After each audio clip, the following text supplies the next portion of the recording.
공화당 대선 후보 경선 주자인 론 디산티스 플로리다 주지사가 21일 대선 후보를 전격 사퇴하고 도널드 트럼프 전 대통령 지지를 선언했습니다.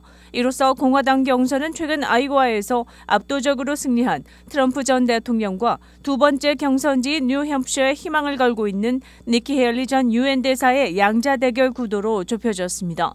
디산티스 주지사는 이날 소셜미디어 X에 올린 영상에서 나는 오늘 선거운동을 중단한다며 사퇴 결정을 공식 발표했습니다. 그는 공화당 경선에 참여하는 유권자 다수가 도널드 트럼프에게 다시 기회를 주고 싶어 한다는 게 명확해졌다며 트럼프는 현직인 조 바이든보다 우수하다고 말했습니다.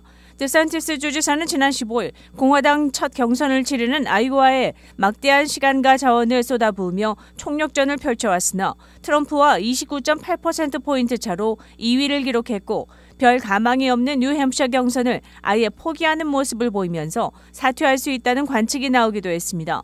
디산티스 주지사가 공화당의 두 번째 대선 후보 경선이자 당원이 아닌 일반인도 투표에 참가하는 뉴햄프셔 프라이머리를 앞두고 전격 사퇴함에 따라 트럼프 전 대통령과 헤일리 전 대사 간 양자 구도가 된 뉴햄프셔 경선은 더욱 치열해질 것으로 전망됩니다.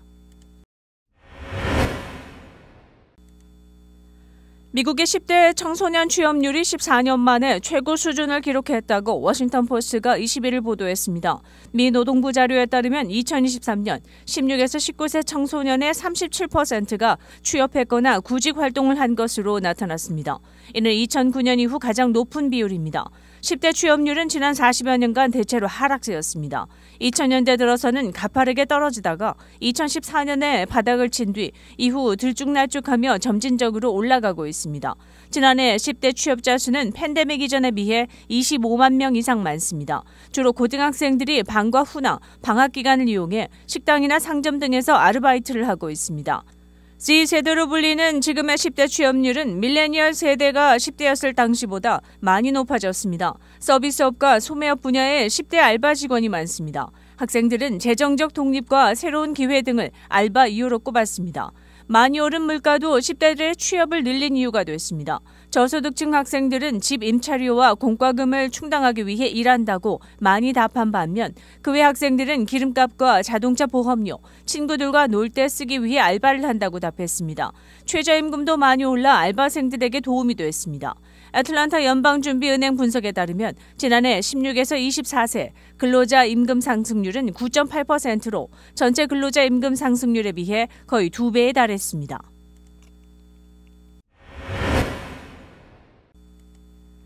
챗GPT 개발사 오픈AI가 미국 대선을 앞두고 민주당 경선 후보를 모방한 챗봇 개발을 금지했습니다.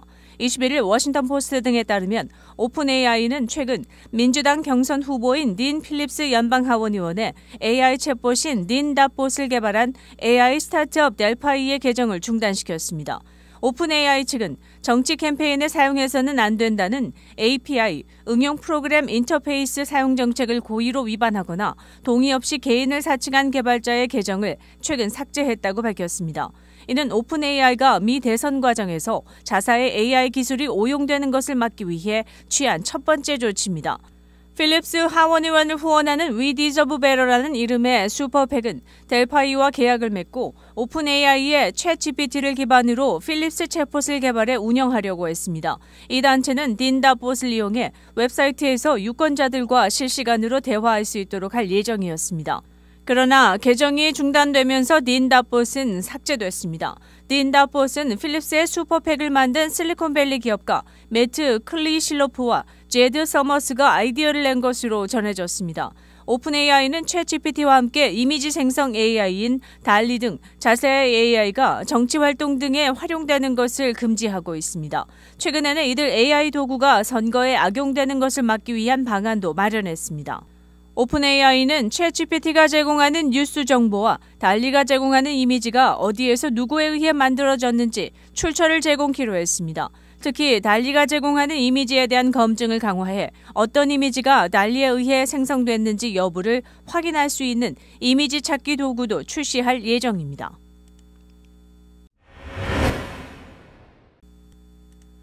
21일 새벽 텍사스주 휴스턴 인근 KT에 있는 한 주택에서 총기 난사 사건이 발생해 5명이 숨지거나 다쳤습니다. 현지 경찰 등에 따르면 이날 오전 2시 15분경 텍사스주 해리스 카운티 KT에서 총격 사건이 발생해 3명이 숨지고 2명이 다쳤습니다. KT는 휴스턴 서쪽으로 30마일 떨어져 있습니다. 사건이 발생한 장소는 단기 임대주택으로 이곳에서는 사건 발생 당시 파티가 열리고 있었습니다. 경찰은 도착 당시 10에서 20명이 현장에 있었다고 전했습니다. 총에 맞은 2명은 현장에서 사망했고 1명은 병원으로 이송했으나 숨졌습니다. 다른 2명은 병원에서 치료받고 있습니다. 사망자는 남성 2명, 여성 1명으로 모두 20대인 것으로 알려졌습니다. 경찰은 우리가 도착했을 때는 매우 혼란한 상태였다며 집 밖에서도 무작위 총격으로 다른 사람들이 다칠 수도 있는 상황이었다고 말했습니다. 이어 소규모 모임이 치명적인 상황으로 변한 것으로 보인다고 설명했습니다. 집 안과 밖에서 수십 발의 총알이 발사된 것으로 전해졌습니다. 그러나 총격범이 여러 명인지 갑자기 누군가 집 안으로 들어와 총을 발사했는지 등 구체적인 사건 발생 경위는 알려지지 않았습니다.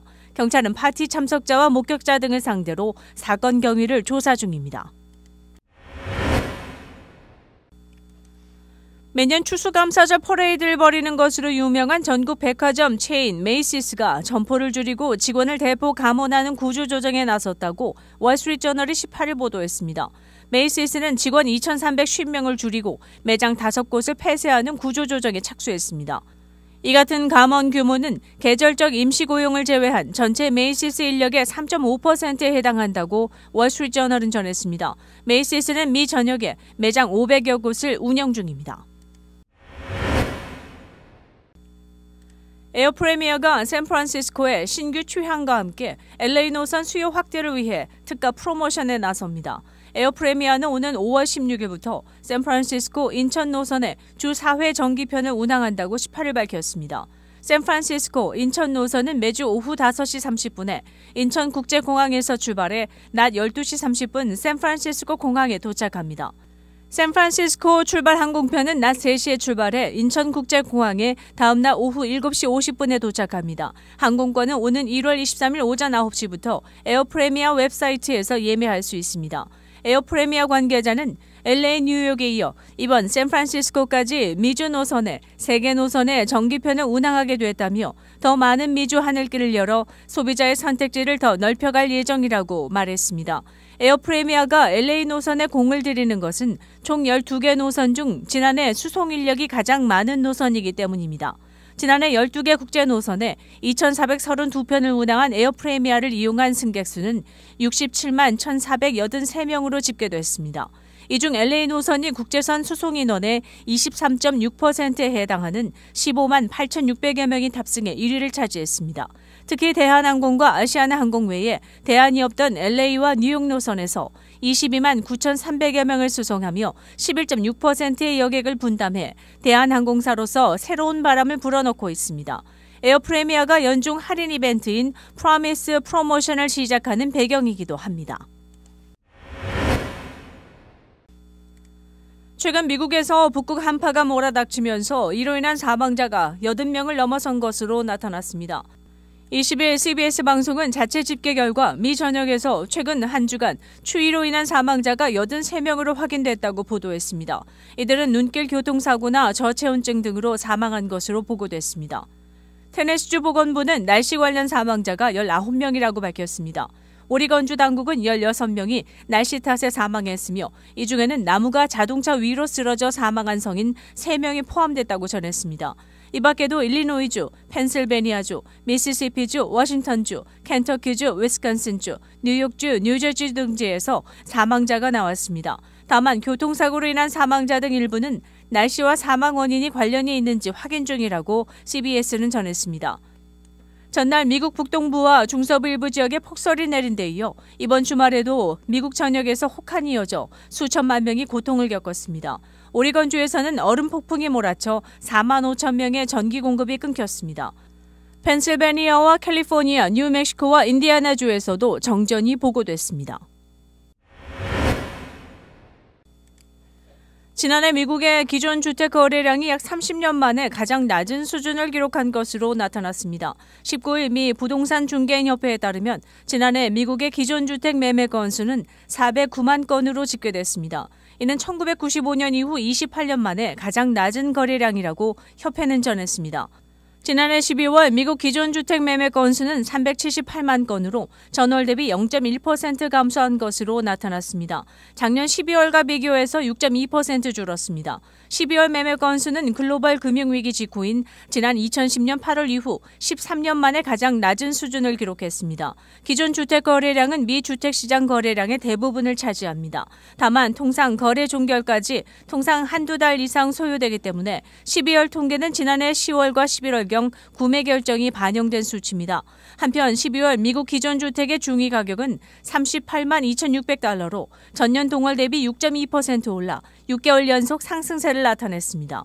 지난해 연중 기존 주택 중위 가격은 38만 9,800달러로 사상 최고치를 기록했습니다. 주택 중위 가격은 전체 주택을 가격 순으로 늘어놨을 때 가장 가운데에 있는 주택의 가격을 말합니다. 고금리로 주택 매매 수요가 줄어든 가운데 기존 주택 매물 공급이 줄어든 게 거래 감소와 집값 상승세 지속에 주된 배경으로 작용했습니다.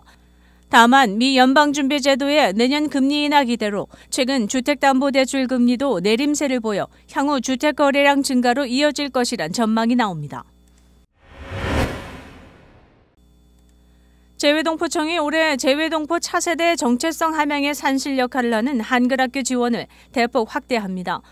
전 세계에는 한글학교 1,460여 개가 운영되고 있습니다. 재외동포청은 이들 한글학교의 기능 강화, 교육 환경 개선, 교사 사기 진작 등을 위한 운영비와 교사 역량 강화를 위한 교사 연수 예산을 전년 대비 큰 폭으로 증액 확보했다고 22일 밝혔습니다. 이에 따라 교사 봉사료 등 운영비를 확대 지원할 수 있게 됐고 교사 연수도 온오프라인 등 다양한 방식으로 확대 시행함으로써 교육 활성화, 교사 전문성 제고 등 한글학교의 기능과 역량이 보다 강화될 것으로 기대됩니다.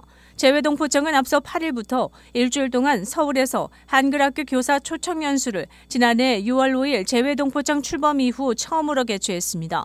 이 연수에서는 전 세계 47개국에서 참가한 206명의 한글학교 교사는 지역별 소그룹 토론에서 자유롭게 의견을 교환하며 차세대 동포들의 정체성 함양과 자긍심 제고를 위한 한국 알리기 사업에 대한 적극적인 동참 의지를 다졌습니다. 일리노이 대학교 어바나 샴페인 캠퍼스의 18세 학생이 지난 20일 토요일 숨진 채 발견된 후 조사가 진행 중이라고 당국이 밝혔습니다. 지역 언론에 따르면 샴페인 카운티 검시관 사무실은 사망한 학생은 18세의 아쿨다원임을 확인했으며 이날 오전 새벽 1시 23분쯤 일리노이 대학교 경찰에 한 학생이 전화를 걸어 약 1시간 동안 보지 못한 룸메이트가 실종됐다고 신고가 들어왔으며 학생이 마지막으로 목격된 지역과 학생 기숙사 및 인근 장소를 수색했습니다. 토요일 오전 11시 8분경 한 건물 뒷문으로 경찰과 응급구조대원이 출동해 한 대학 직원이 숨진 학생을 발견했습니다. 정확한 사인은 발표되지 않았으며 정보가 있는 사람은 일리노이 대학 경찰서 217-333-1216으로 연락하기를 바란다고 밝혔습니다. 뉴스 브리핑을 마칩니다.